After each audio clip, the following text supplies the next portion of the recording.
Hello dear students, welcome back once again. I Ishita Sharma, your science teacher, is here again with the another video. But students, today we will not be starting anything new, but we will revise some concepts which we had already studied. Students, as you know, your exams are approaching. I hope you all are studying hard at your homes. And you know, if you have any doubt, any query, you can ask me anytime. Students, I hope you have seen the syllabus and you have gone through by it once. So the chapters which are coming in this science are chapter number 1, Water and Weather of book 4 term 3, and chapter number 4, Solar System and the Earth of book 4 term 3. So let's start with the revision. Today we will revise chapter number 1, Water and Weather, and then we will revise chapter 4 in next video. Okay, so let's get started. Okay, so let's understand chapter 1, Water and Weather. Now students, let's understand how rain occurs and the concept of water cycle. As you know, our earth is divided into two parts, the land part and water part. From the heat of the sun, the water gets heated, and as it gets heated, it changes its state into water vapor, and this change of water into water vapor is known as evaporation. Now, as these vapors go up in the sky, students, they again changes their form and converted into tiny water droplets, and this change of vapors into tiny droplets of water is called condensation. As these droplets come together, they start forming clouds. And when clouds are filled with water droplets and become very heavy, these droplets come down on the surface of the earth in the form of rain. And this process of falling water in form of rain is known as precipitation. And hence the water bodies are again filled with water. And student, this cyclic movement of water from earth to sky and then back on earth is known as water cycle. Okay, now let's recall some steps of water cycle. First, evaporation. The changing of water into gas is called evaporation. Condensation, the changing of water vapor into water droplets is called condensation. And third, precipitation. Water falls from the sky in the form of rain, snow, and that is known as precipitation. Now come to what is weather. Weather is the condition of air at a given time. Students, weather of a place tell us if the place is hot, cold or wet at a given time. Okay, now let's learn about some of the weather conditions such as breeze, humidity, fog, mist and dew. Let's first understand about breeze. What is breeze? A gentle wind is called breeze. And breeze are of two types, sea breeze and land breeze. Let's understand about them in brief. Students, for understanding about land breeze and sea breeze, we need to keep two things in mind.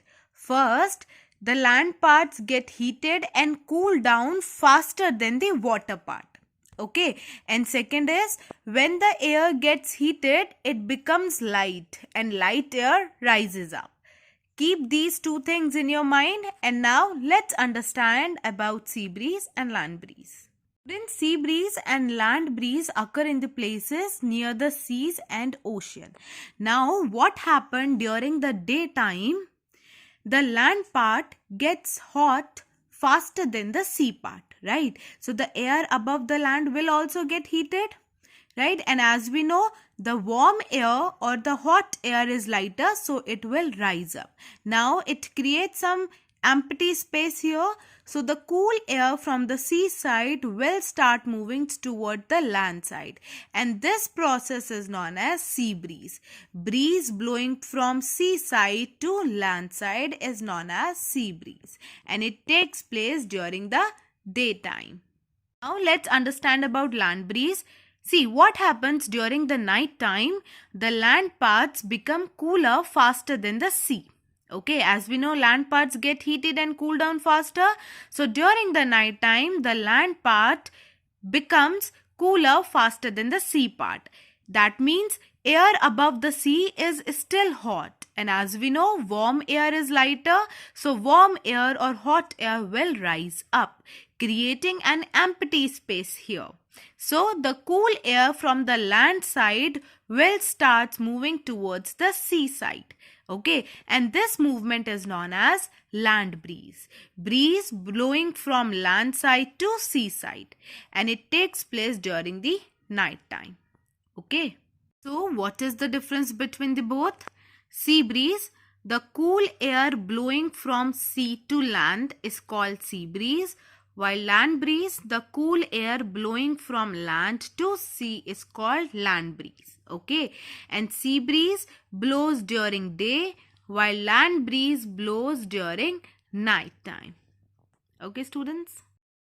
Now let's understand some other weather conditions. So firstly, we will understand about humidity. Students, you have learnt that air contains water vapors. So the amount of water vapor present in the air is called humidity. Now what is fog?